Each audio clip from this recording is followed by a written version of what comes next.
Happy Vesper po sa inyo pong lahat. Ito po ang unang Vesper, ating devotional ngayong pong taon, January 5, 2024.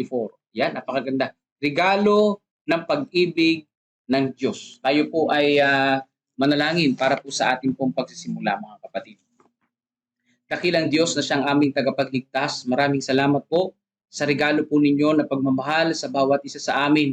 At ngayon pong umaga, amin pong itong pag-aaralan at amin pong i-review at amin pong maunawaan nawa, O Diyos, ang mensahe niyo po para sa amin ngayon pong buong araw na ito. Salamat po sa pagmamahal niyo po sa amin. Salamat po sa pagdinig ng aming dalangin sa banal na pangalan ni Jesus. Amen. Sabi po sa ating pong pinaka-key text, John 3:16, no? Gift of God's love. Sapagkat gayon na lamang ang pag-ibig ng Diyos sa sanlibutan na ibinigay niya ang kanyang tanging anak upang ang sinumang sa kanya'y sumampalataya ay huwag mapahamak kundi magkaroon ng buhay na walang hanggan. So sabi po dito, mga kapatid, ang John 3:16 ay nagpapakita ng pag-ibig ng Panginoong Diyos. At syempre, yung pagkapahamak, yung word na pagkapahamak, hindi masyadong emphasize dito. Pero mahalaga ito. Nang ibig sabihin, mga kapatid, hindi ito priority ng Panginoong Diyos yung pagkapahamak natin. Ang priority ng Panginoong Diyos ay kaligtasan natin, magkaroon tayo ng buhay na walang hanggan. Pero kung sa John 3:16 na ito, hindi pinagtuunan ng pansin ito, pero pinagtuunan mo ng pansin yung pagkapahamak mo, ikaw na ang mag-aani ng iyong itinanim, di ba? Basta ang gusto ng Panginoong Diyos, tayo ay mabuhay na walang hanggan. Yan ang gusto ng Panginoong Diyos. Kaya atin po itong ayusin, mga kapatid.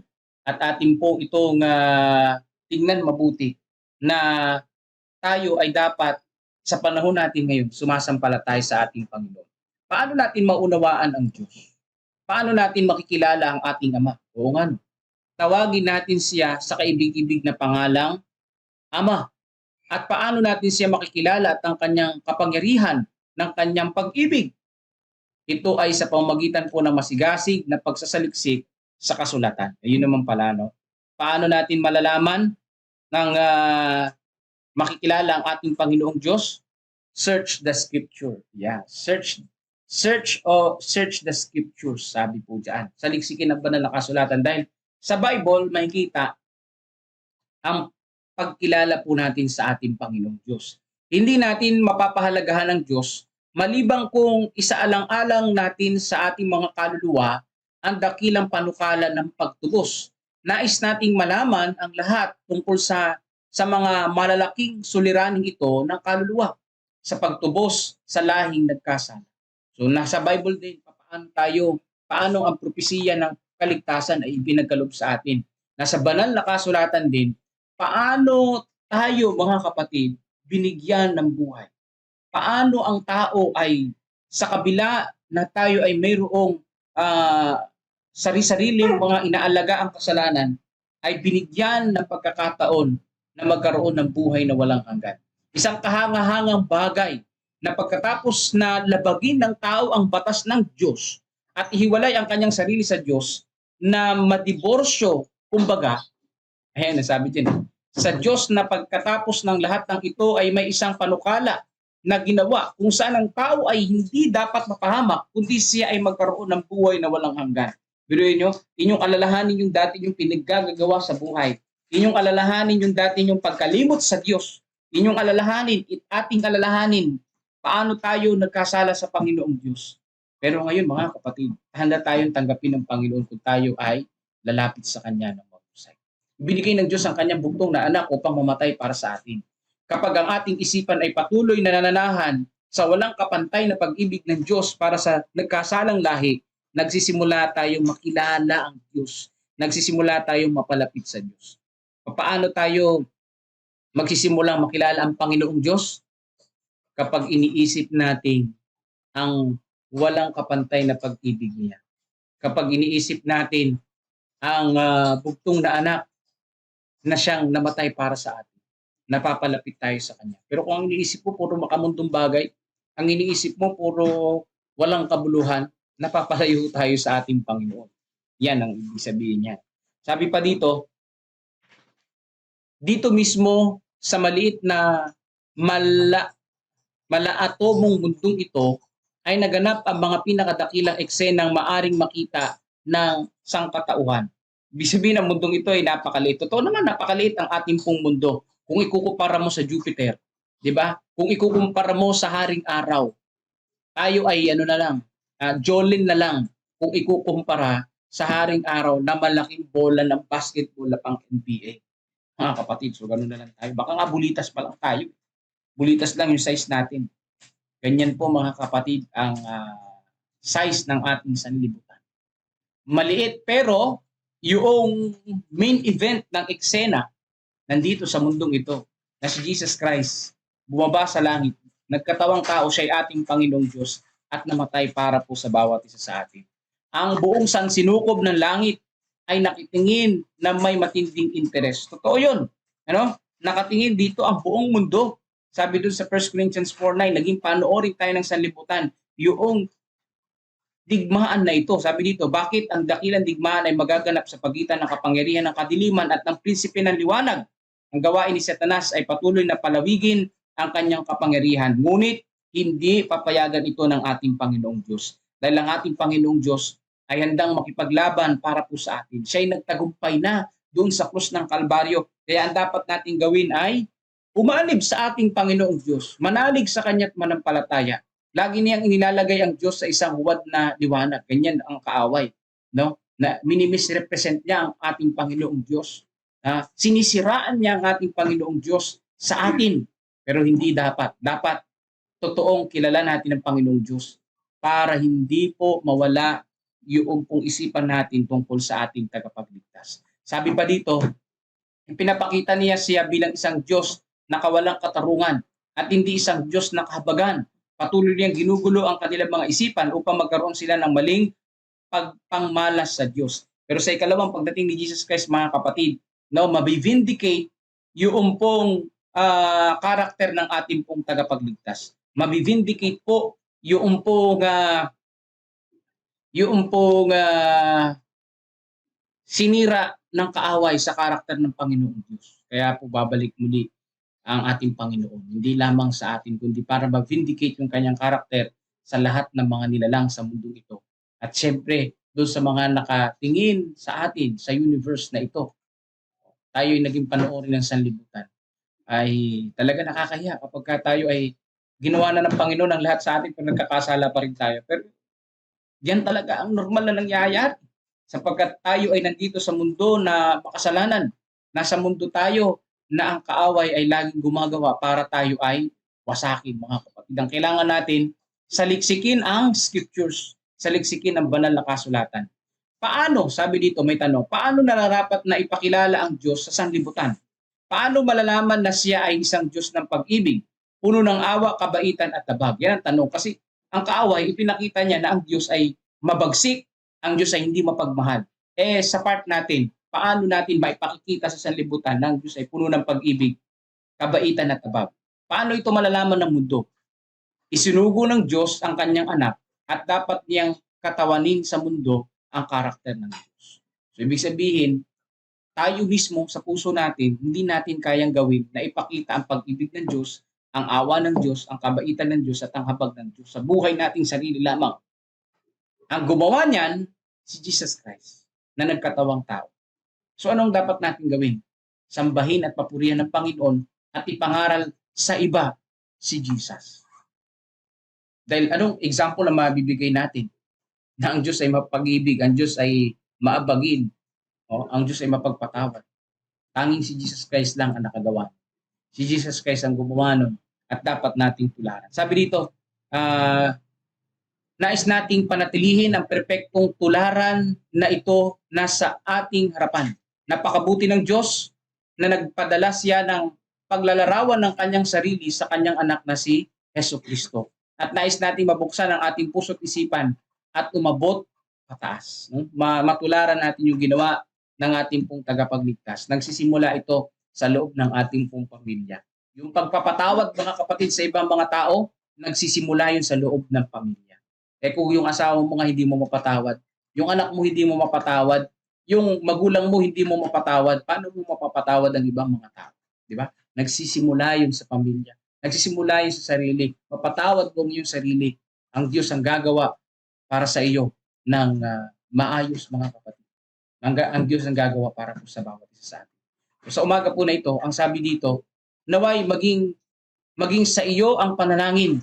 Ipahayag mo ang iyong sarili sa akin, sabi ng Panginoong Diyos, upang sa iyong walang kapantay na biyaya ay makamit ko ang ganitong kawing.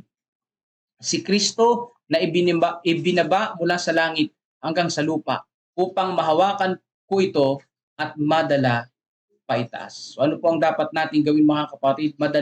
Magawa natin yung pag-ibig ng Diyos, maipahayag natin yung karakter ng Panginoon at madala natin sa langit. Ano ang kailangan gawin? Manalangin at mag-search ng banal na kasulatan.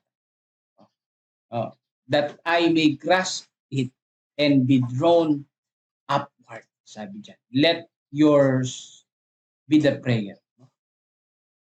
Sabi po dito sa ating devotional. Ang regalo ng pag-ibig ng Panginoong Diyos ay makakamtan natin sa pamamagitan ng pananampalataya natin sa ating Panginoong Diyos upang huwag tayong mapahamak. Sabi dito sa John 3:16. Mahal tayo ng Panginoong Diyos na walang hanggang pag-ibig.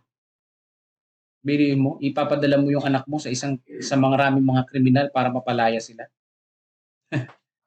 Nakakatawa yun, no? Hindi pa pasok sa isipan natin yung gano'n. Never, never. Sabi nga noong isang bata, never in my life. Pero ang ating Panginoong Diyos ginawa niya.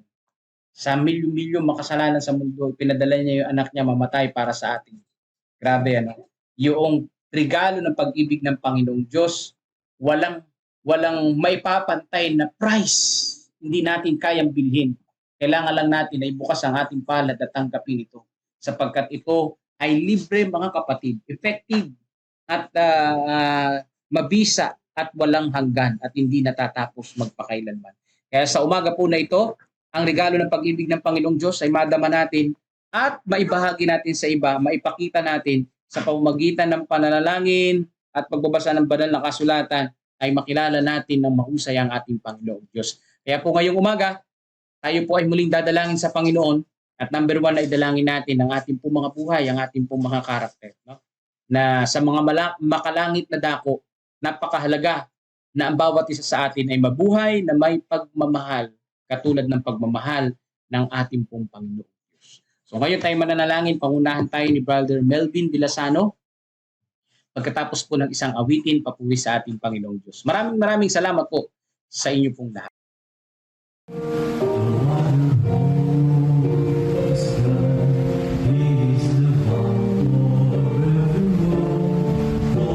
Is trouble.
Amen mga kapatid, he is my own. Si Brother Roy ang asawa ni Sister Nimpa dyan sa Tabakawan na po.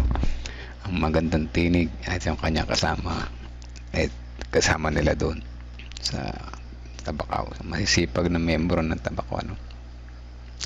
Mahusay humawit, dapat lalong gamitin para mas lalong humusay para sa Panginoon. Ano po? Ayan, salamat sa magandang awit na yan at sa magandang tinig. At siyempre, salamat Pastor sa magandang mensahe na naman sa umaga nito.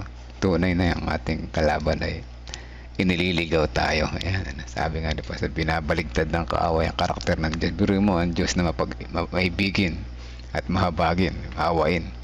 Sabihin ng kaaway na ang Diyos ay mapagparusa. Grabe na, mapagparusa, mapagsik at hindi mapagmahal. So, dapat kilala natin ang tunay ang Diyos talaga. At sa pamamagitan ng ating continuous prayer, connection with Jesus, pagbabasa ng Bible, tayo ay hindi matutokso ng kaaway, hindi maililigaw ng kaaway. Kaya yung ating ginagawang devotional, isa ito ay paraan na being connected with Christ. Pero hindi pa rin sapat ito, no? Dapat meron pa rin tayong personal prayers, personal Bible reading. Ay, sorry po. Hindi pala asawa ni... Kala ko asawa. Sorry po. Hindi pala asawa ni Sister Nimpa, si Brother Roy. Sorry po, ano. Kasama niya sa gawain niya. Sila yung nangunguna sa gawain dyan, ano po. Ayan. Partner sa music. Sorry. Hindi, ako po ay tao lang. Nagkakamali at humingi ng tawad. Ano po, Sister Nimpa. Ipagpatawad nyo. Sila ay mga awit dyan. Yan pala, partner sa music. Yan, ano po, partner sa music. Ang asawa pala ni Brother Roy ay si Sister Miles. Yan, teacher. Yun po ba yun, yung mawit? Silang dalawa yan, ano? Kung daw nagkakamali. So, sa music, talaga namang ministry na rin yan, ano? Ang ating pag-awit sa Panginoon, talaga namang para na rin yung panalangin, para na rin yung sermon. So, ayan, ano po. Pakisama sa prayers, birthday po ng aking anak at apo ngayon. Sige, birthday ng anak at apo. Kaya hindi ko alam pangalan nila, Ate Rebe. Anyway, sama natin sa prayers, ano. Ayan, Sister Nimpa. Patawad ulit si Sister Nimpa. Kasi, ang bata nyo kayo sa picture, Sister Nimpa. Ayan, kaya naman, kala ko ay nagkamali ako ng pangunawa sa partner pala sa music pala. Akala ko pa naman ay partner in life talaga, no? With ministry pala yun. Ayan, ano po, sama natin sa panalangin ang may birthday ang basabay, ano, anak at apo ni Ate Rebe sa January 5. Sige po, double birthday celebration. Meron pa ba? Pakisama ang buong pamilya ni Sister Imelda Liena, ano po. Imelda Eugenio pala. Imelda Eugenio ay nagtulog na. At purihin ang Panginoon. Pasalamatan natin kahit malungkot, sapagkat alam ng Panginoon ng mabuti para sa lahat, ano po. Wala na. Okay. Let's pray po mga kapatid. Dakila at pagpala namin ang banal na nasa langit, na hindi mabagsik, na hindi madamot, na tunay na mapagmahal, mapagpatawad at tinutupad ang inyong pangako sa amin. Maraming salamat po. At kung ano man ang ginagamit ng kaaway na panliligaw sa amin, na binabaligtad nila ang iyong karakter, ay hindi namin paniwalaan kahit ano man ang i-offer na kapalit sa amin. Pagkos kayo tunay na nag-offer ng pinakamahalagang regalo sa amin, ang buhay na walang hanggan. Maraming salamat po sa umaga na ito. Tunay na ramdam namin ang inyong pagmamahal, gabay at patnubay. Naway ang iba pang mga kapatiran na patuloy na naghihintay sa inyo ay maging matatag din sa paghihintay at pananampalataya sa inyo at huwag masilo ng kaaway sa kanyang mga panlilinlang. Salamat sa morning lessons, devotionals, and prayers na patuloy namin nagiging instrumento upang kami maging connected po sa inyo patuloy kaming maglingkod at magtiwala sa inyong kabutihan. Maraming salamat po sa inyong pagmamahal. Sa pagpapatuloy, nais namin isama sa panalangin una-una ang comfort sa family ni Sister Imelda, at naway alam namin na malungkot ang pagkatulog ng isang mahal sa buhay. Ngunit alam namin na mas alam po ninyo na kung ano ang mas nakabubuti sa karamihan. I-comfort po ang kanilang mga buong pamilya, at sila ay bigkaloob ang kanilang mga pangailangan sa mga oras na ito. Lalong higit, iparamdam po muli sa kanila ang inyong pangako na sa kapila ng pagtulog ng kanilang mahal sa buhay, sila ay gigising din naman sa inyong ikalawang pagbabalik. Muli kaming magkikita-kita, mayayakap ang isa't isa at sama-samang sasalubong sa nalalapit ninyong pagdating.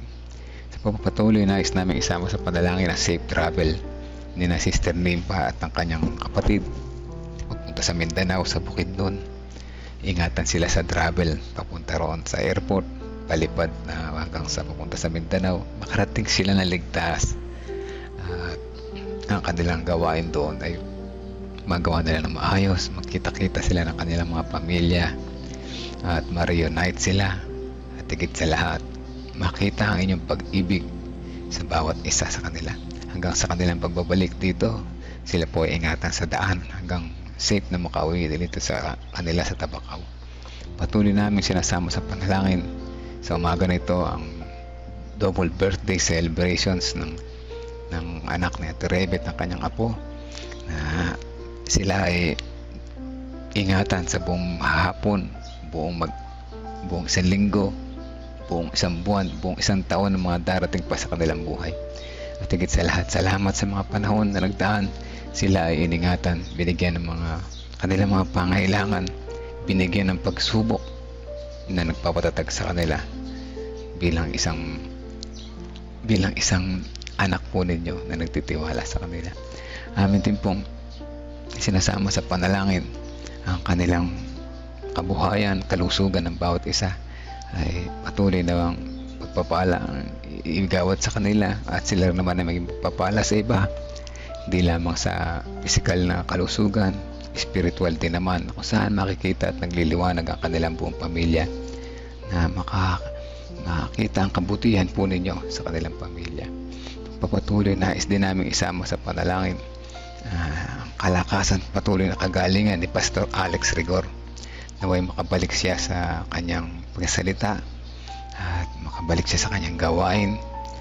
Total healing ang aming dalangin para kay Pastor Alex Rigor. Alam namin na kayo ang dakilang Diyos na manggagamot, na siya ang nakakaunawa ng lahat. Kaya aming pinagkakatiwala po sa inyo si Pastor Alex Rigor, na sa kanyang paggaling araw-araw ay inyong ipagkakaloob. Sama din namin sa panalangin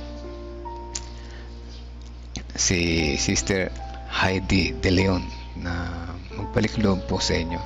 Hanaway hipuin siya ng Holy Spirit, na kung ano man ang kanyang pinagdaraanan sa buhay, siya ay inyo pong ipakita ang liwanag sa kanya, na kayo lamang ang mapagbibigay at hindi ang mga ipinapangako ng kaaway.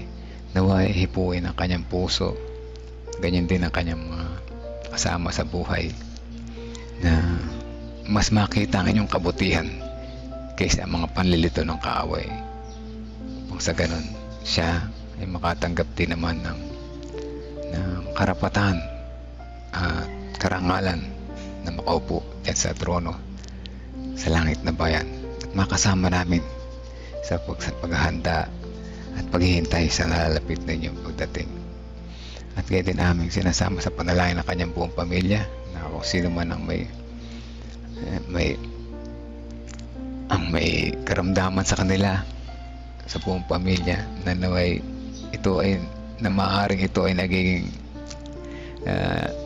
sanhi ng kakulangan ng kanyang pagtitiwala po sa inyo. Naway makita na ng pamilya ni na Sister Heidi na kayo ay tunay na manggagamot, ipinagkaloob nyo sa amin ang aming mga pangailangan, at muling ipagkakaloob pa rin ang higit pa ang aming mga pangailangan habang kami nabubuhay dito sa mundo at nagtatapat po sa inyo. Salamat sa pangunawa na binibigay sa amin at ito'y namin ay babahagi sa iba. Amin ding patuloy na sinasama sa panalangin ang family ng mga nakikinig ngayon na kalusugan ng aming dalangin sa bawat isa. Gayon din ang aming hanap buhay ay maging pagpapala. Kasama namin sina Sister Rose Cris Encarnado, si Sister Dang de la Cruz, buong family ni Ate Milen Masiklat, ang kanyang mga anak at mga apo. Gayon din ang pamangkin ni Sister Marites Tumali Loreto na naoperahan ay patuloy namin sinasama sa panalangin. Kagalingan, dalangin namin para sa kanya. Kasama na rin ang apo ni Ate Ate Bebe Maricel Velasquez na may sakit sa puso. Gayon din si Jennifer Eusebio Pascua, patuloy namin din at dalangin. Si Brother Arman Reyes Rinaldo Eusebio, na lubos niyang makilala kayo bilang tunay na manlalalang manggagamot at aming provider ng aming mga pangailangan. Patuloy namin sinasama sa panalangin si Ding Bautista na manugang sa pamangkin ni Nanay Nerissa na siya ay patuloy pong pagalingin sa kanyang karamdaman. At alam namin na ang mga karamdaman na ito ay nagiging sanhib paminsan-minsan ng pagkawala ng tiwala sa inyo, pero nariyan pa rin kayo na tunay na humihipo sa amin at nagpapaalala na inyong kabutihan ang aming paniwalaan. Hindi si Pining Eugenio Javier, John Paul Cheng, si Kuya Jerry, patuloy na kalakasan ng aming dalangin para sa kanya sa kabila ng kanyang kalungkutan. Ganyan din ang mga parents ni Pastor Nelvin, patuloy na nagpapagaling. Si Jinjin, Sister Wendy, ang mga kapatiran na naghihintay ng kanilang baby angels.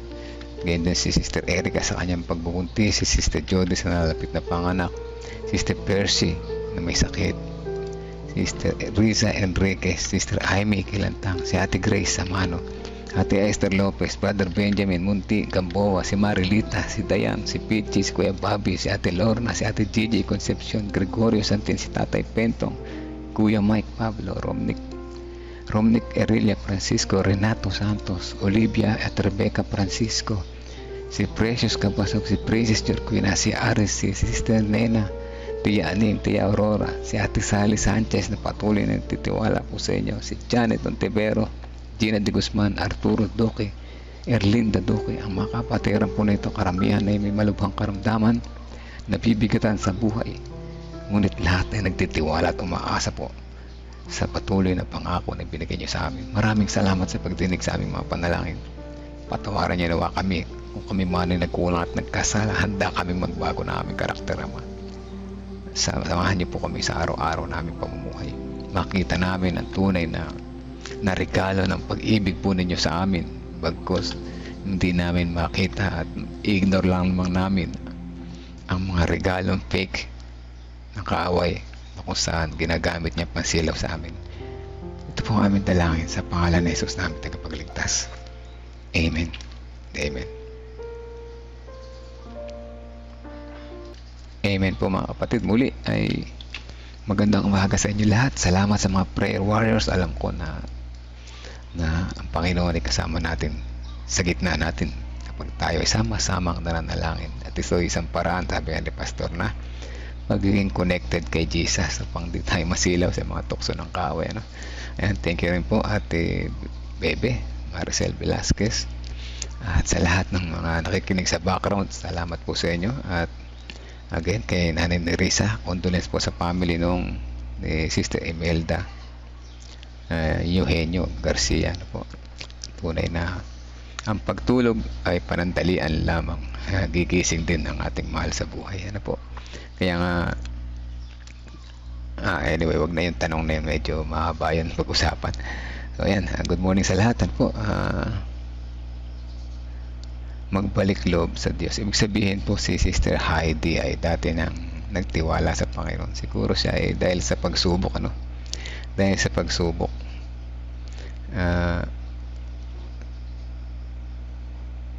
Okay, hindi ko masyado naintindihan kanito. Sabi niya ay na magbalik loob sa kanyang sa Diyos at paggalingin sa kanyang gout. true natural healing na i-introduce namin. Okay po namin sa kanya. Takot din po kasi siya magpa-offer. Napaka-risky naman po kasi ng ganyang gamutan. Yes po, ang gout ay kayang-kayang pagalingin ng natural medicine. Po. Ate Flor, at alam kong expert po kayo riyan, Kuya Sani, expert po kayo riyan. Kaya yung gout ay kayang-kaya po yan. Easy peasy, easy peasy. Hindi na kailangang operahan, po. So, ang kailangan ay siyempre total, tag dito? Total obedience, kumbaga kung ano yung dapat na gawin ay dapat, at ang dapat iwasan ay dapat iwasan, at pag gumaling na, huwag nang bumalik sa dating ginagawa, po. Yun ang tunay na healing. Ayan.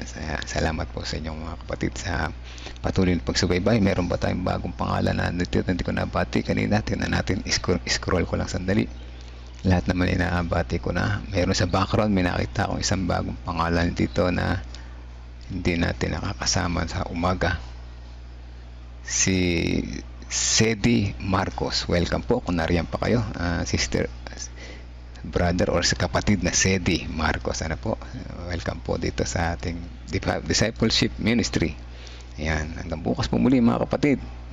Tayo patuloy na maghanda para bukas sa araw ng Sabat.